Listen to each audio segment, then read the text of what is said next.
Bênção, né, irmãos? Bom estarmos juntos aqui, mais uma vez, para glorificarmos ao nome do Senhor. Deus é que tem que ser sempre glorificado em tudo que nós fazemos, né? Eu quero meditar na palavra do Senhor com os irmãos. A Bíblia, que é a nossa regra de fé e prática, né? Onde nós conhecemos um pouco mais da grandeza de Deus. Claro que cada um de nós temos tido experiências com o Senhor, experiências pessoais, porém a palavra de Deus, ela sempre nos alimenta, porque verdadeiramente a palavra de Deus é comida e bebida para a nossa alma. Então se alimente nesta noite, creia que o Senhor vai falar com você, creia que o Senhor vai manifestar a glória dele aí no seu lar. É importante você, meu irmão, você, minha irmã, que está aí no conforto do seu lar, chame aí a sua família para participar, para ouvir a palavra. Seu marido, seu filho, filha, sua mamãe, o papai, né? Vamos juntos fazer de cada lar a igreja do Senhor. A igreja do Senhor, como nós sempre temos dito, sou eu e você. Você é morada do Espírito Santo, você é templo de Deus, tá? Então, seja um instrumento de Deus aí no seu lar, né? Convidando a sua família a participar. Você que tem aí a sua TV, né? Transmite, abre o Facebook lá na TV para ficar grandão para toda a família, né? E programe ali para você assistir a live com a sua família, que vai ser uma bênção para o seu lar, vai ser uma bênção para a sua família. Quando nós estávamos fazendo lá em casa, eu coloquei na tela para ver como ficava, fica ótimo, né? Dá para toda a família assistir, fica uma bênção. Quero ler com vocês o capítulo 53 do profeta Isaías. Quero que a igreja acompanhe comigo o capítulo 43 do profeta Isaías, por gentileza. Louvado seja Deus. Melhor dizendo, 53. É isso mesmo. Da última vez, na terça-feira, eu li o Salmo 3 e falei 103. Né? Depois o presbítero foi lá e colocou lá para os irmãos corrigirem. E agora nós vamos ler o capítulo 53 do profeta Isaías. Amém? Diz a palavra do Senhor. Quem deu crédito à nossa pregação e a quem se manifestou o braço do Senhor, porque foi subindo como renovo perante ele, e como a raiz de uma terra seca, não tinha parecer nem formosura, e olhando nós para ele, não havia boa aparência, para que o desejássemos. Era desprezado e o mais rejeitado entre os homens, homem de dores, experimentado nos trabalhos, e como um de quem os homens escondiam o rosto. Era desprezado e não fizemos dele caso algum. Verdadeiramente ele tomou sobre si as nossas enfermidades e as nossas dores levou sobre si. E nós o reputávamos por aflito, ferido de Deus e oprimido. Mas ele foi ferido por causa das nossas transgressões e moído por causa das nossas iniquidades. O castigo que nos traz a paz estava sobre ele. Louvado seja o nome do Senhor. E pelas suas pisaduras fomos sarados. Todos nós andávamos desgarrados como ovelhas. Cada um se desviava pelo seu caminho. Mas o Senhor fez cair sobre nós a iniquidade, fez cair sobre ele, corrigindo a iniquidade de nós todos.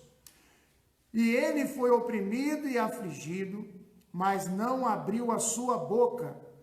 como um cordeiro foi levado para o matadouro, e como a ovelha muda perante os seus tosquiadores, assim ele não abriu a sua boca. Da opressão e do juízo foi tirado, e quem contará o tempo da sua vida? Porquanto foi cortado da terra dos viventes, pela transgressão do meu povo ele foi atingido. E puseram a sua sepultura com os ímpios e com o rico na sua morte, ainda que nunca cometeu injustiça, nem houve engano na sua boca. Todavia o Senhor agradou moê-lo, fazendo-o enfermar. Quando a sua alma se puser por expiação do pecado, verá sua posteridade, prolongará os seus dias, e o bom prazer do Senhor prosperará na sua mão. Ele verá o fruto do trabalho da sua alma e ficará satisfeito. Com o seu conhecimento, o meu servo, o justo, justificará a muitos, porque as iniquidades deles levará sobre si. Por isso, lhe darei a parte de muitos, e com os poderosos repartirá ele o despojo, porquanto derramou a sua alma na morte, e foi contado com os transgressores. Mas ele levou sobre si o pecado de muitos, e intercedeu pelos seus transgressores. Amém? Glórias a Deus. Esse texto do profeta Isaías é um texto muito importante para a igreja do nosso tempo atual, porque o profeta Isaías, conhecido como profeta messiânico pelo fato de ser o profeta mais usado, ou recebeu também as maiores revelações sobre a vinda do Messias e profetizou sobre isso. Então é importante nós sabermos que o profeta Isaías, ele viveu mais de 750 anos antes de Cristo. Entenda isso. E ele recebeu revelações maravilhosas sobre a vinda. Neste capítulo 53, ele narra uma trajetória muito importante do Novo Testamento, que é a trajetória onde o nosso Senhor Jesus estava sendo levado para o madeiro, para ser crucificado por nós ali na cruz, no Calvário. Então, o profeta, ele inicia a sua mensagem fazendo um questionamento. Quem deu crédito à nossa pregação? E a quem se manifestou o braço do Senhor? Veja bem, irmãos, até hoje está ecoando, porque mesmo nos tempos atuais, com tantas profecias já cumpridas, com tantos sinais e fatos que estão acontecendo nos nossos dias de hoje, e mesmo assim, as pessoas, numa total maioria, ainda não dão crédito à nossa pregação. O profeta Isaías, ele tinha dificuldades também na sua época. Muitas profecias eram rejeitadas. Muitos não criam no que era pregado pelos profetas também naquela época. Enfim, desde os primórdios, desde os princípios, desde o início, que o povo vem rejeitando a palavra de Deus. Isso é um problema muito grave. Agora, nós estamos vivendo dias em que grandes sinais têm acontecido na terra, profecia se cumprindo. A Bíblia fala no capítulo 24 do Evangelho, segundo escreveu Mateus, que nós ouviríamos falar de guerras e de rumores de guerras. E nós temos ouvido. Terremotos em vários lugares, também tem se cumprido. Fome, peste e muitas outras situações que são narradas na Bíblia têm acontecido. E agora nós estamos aí diante de uma situação de mais um cumprimento das Escrituras Sagradas, não chamada pelas Escrituras Sagradas de Covid-19 ou de coronavírus, ou de qualquer outra doença, como muitas já surgiram, né? Mas de peste. Essas doenças, elas são consequências do pecado da humanidade. E Deus, ele tem manifestado a oportunidade para o ser humano de perceber que a palavra de Deus está se cumprindo, para que o ser humano se arrependa, para que haja arrependimento no coração do homem. Você que está agora ao vivo comigo, ouvindo esta palavra, compartilhe ela, porque o propósito de Deus é alcançar todos os homens. A salvação não é para um grupo seleto de pessoas, é para todos os homens, para todos aqueles que nele creem. Alguém pode dizer, mas eu creio em Jesus, eu creio no Deus Todo-Poderoso, eu sei que Ele é o Salvador, mas procura conhecer as Escrituras, procura dar crédito à nossa pregação, a pregação do Evangelho, não algumas pregações que têm sido pregadas por aí, onde não se fala, não se trata do Evangelho do nosso Senhor Jesus Cristo. E é fácil perceber. É fácil perceber quando um ministro prega o verdadeiro Evangelho e quando um falso ministro prega um falso Evangelho. É fácil perceber, meu querido, minha querida, é fácil. Porque o foco do Evangelho é a salvação da humanidade.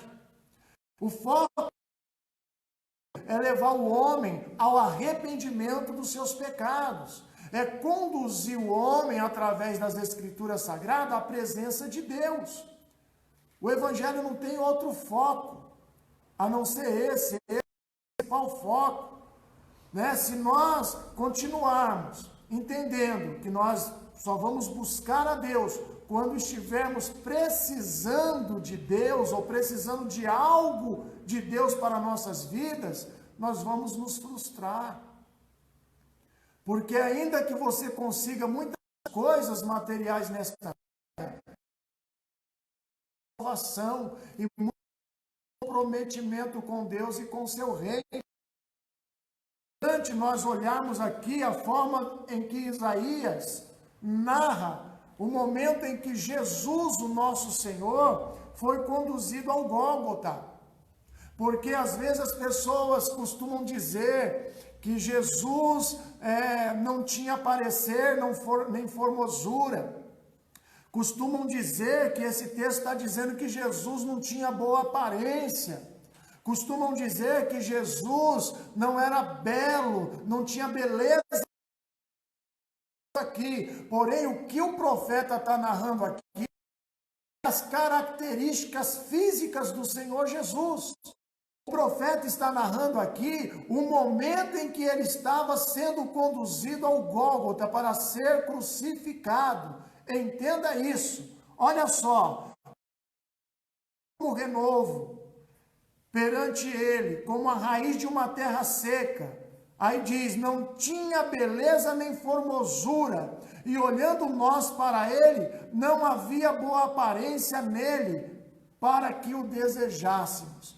Isso não está se tratando, né, da aparência física do Senhor, e sim do momento, da sua aparência física, no momento em que ele já tinha sido chicoteado, esbofeteado, suas vestes rasgadas, coroa de espinhos na sua cabeça, carregando um madeiro pesado nos ombros.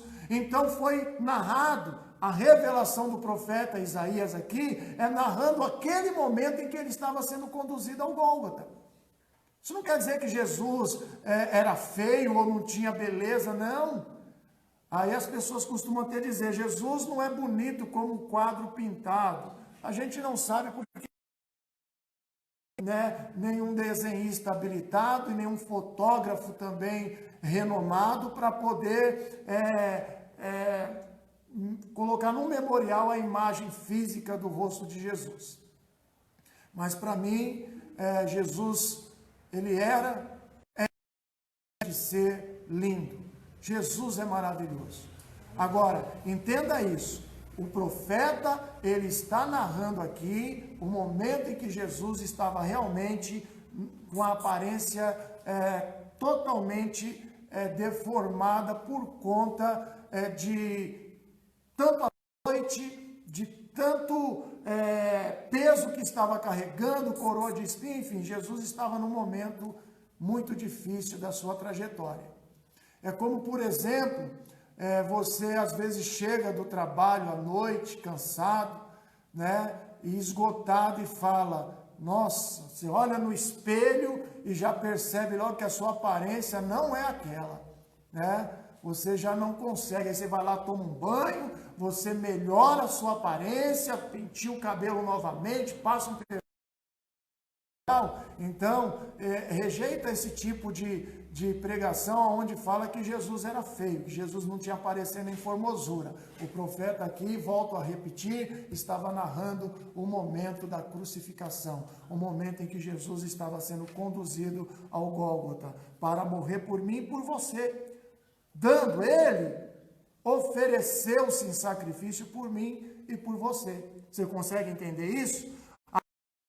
No versículo 3 do profeta Isaías 53, da seguinte forma: era desprezado e o mais rejeitado entre os homens, homem de dor, experimentado nos trabalhos, e como um de quem os homens escondiam o rosto, era desprezado e não fizemos dele caso algum.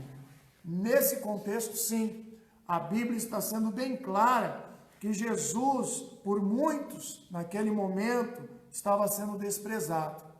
Pelo menos eu acredito mesmo que esse era, né, o sentimento do Senhor naquele momento. Porque perceba, irmãos, os discípulos se recuaram. Todo mundo ficou ali de longe, só observando a situação, o que estava acontecendo com o Senhor. A Bíblia diz que o Senhor Jesus, ele era experimentado nos trabalhos. O Senhor Jesus não era nenhum à toa. O Senhor Jesus trabalhava, ele se esforçava, até que ele iniciou o seu ministério e passou a fazer somente a vontade do Pai, no sentido daquilo para o que ele foi enviado. Jesus foi enviado para apregoar o evangelho do reino, anunciar a salvação aos perdidos. Ele foi enviado para realmente trazer o homem de volta para Deus, aproximar o homem novamente de Deus, porque o pecado tinha nos afastado de Deus. Hoje, pelo sangue que Jesus derramou ali na cruz, pelo sangue que ele derramou no Calvário, hoje, todos os que nele creem, todos aqueles que professam a fé genuína no nosso Senhor Jesus, têm livre acesso a Deus. Olha que interessante, você tem livre acesso a Deus, você pode falar com Deus, você pode elevar todo o seu coração, todo o seu sentimento ao Senhor, diretamente a Ele.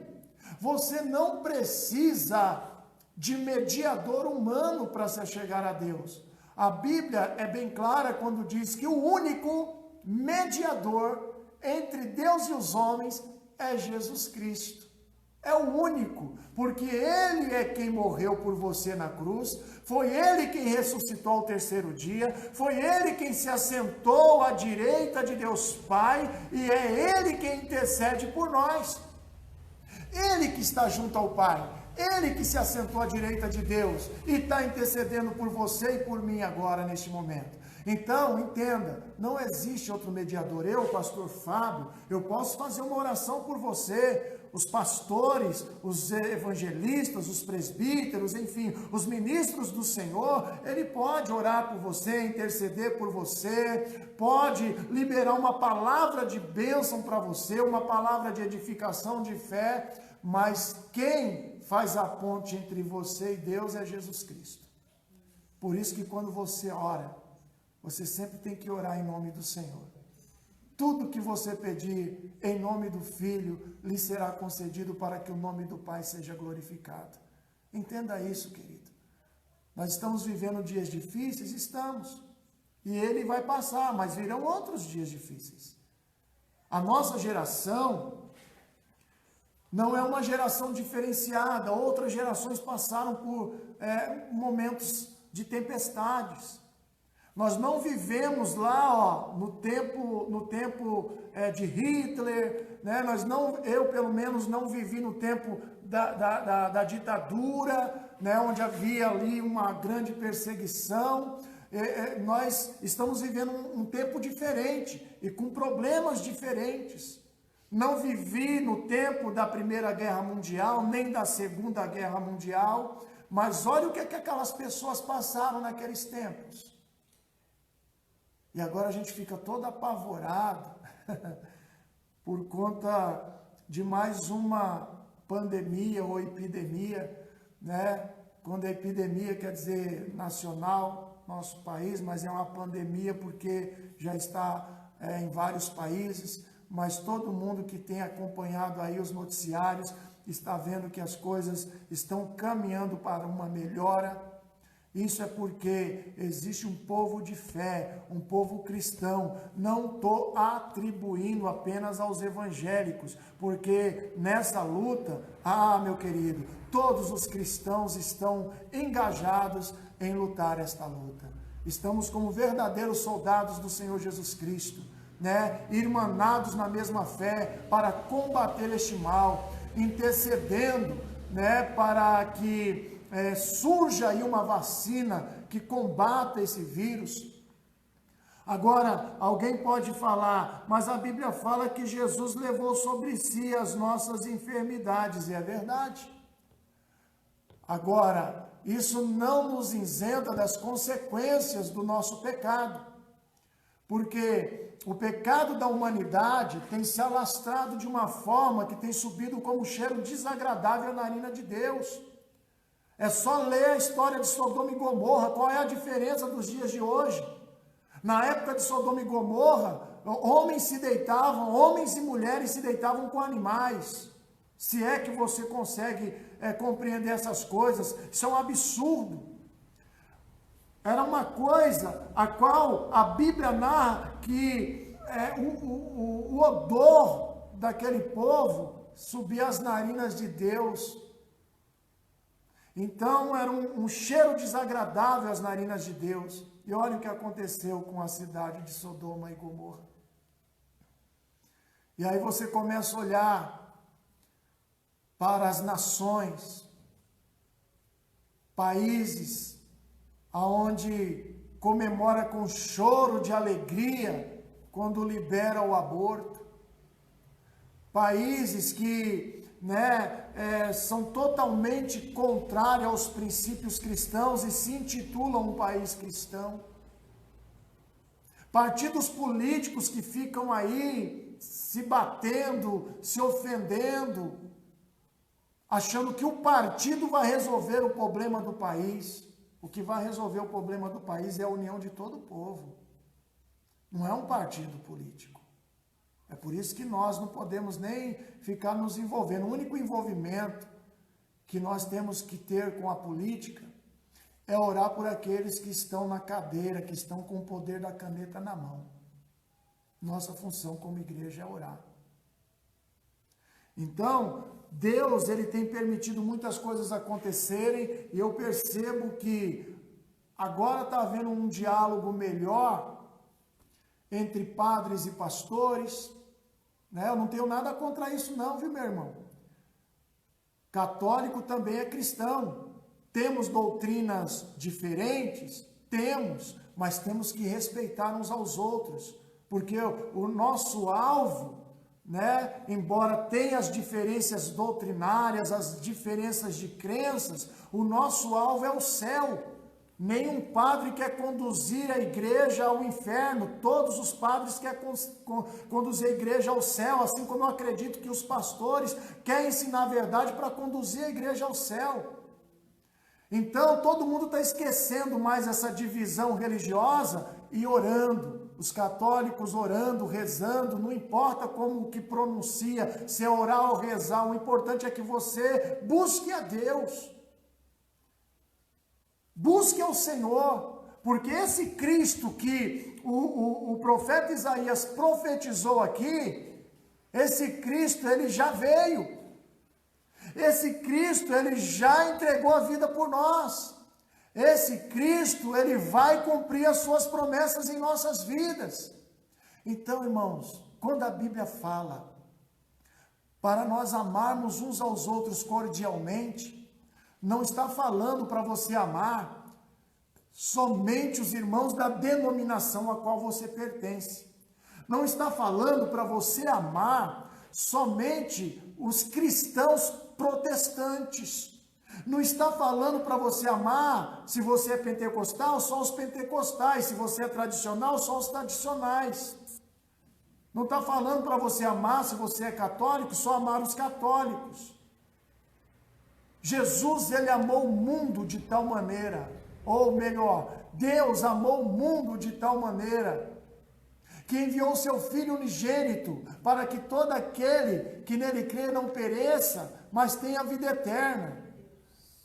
Quando Jesus amou o mundo de tal maneira, meu querido, presta atenção, né? Quando esse amor se manifestou ao homem, não havia essa divisão religiosa. Deus olhou do céu, viu a humanidade na terra e amou essa humanidade de uma maneira tão grande que decidiu resgatar essa humanidade. Decidiu salvar, remir, perdoar os seus pecados. E Deus não denominou que o amor dele era dos evangélicos, ou dos espíritas, ou dos católicos. Deus não olhou para a religião. Então, meu querido, você que professa a fé em Jesus Cristo, que tem como regra de fé e prática a Bíblia Sagrada, viva isso.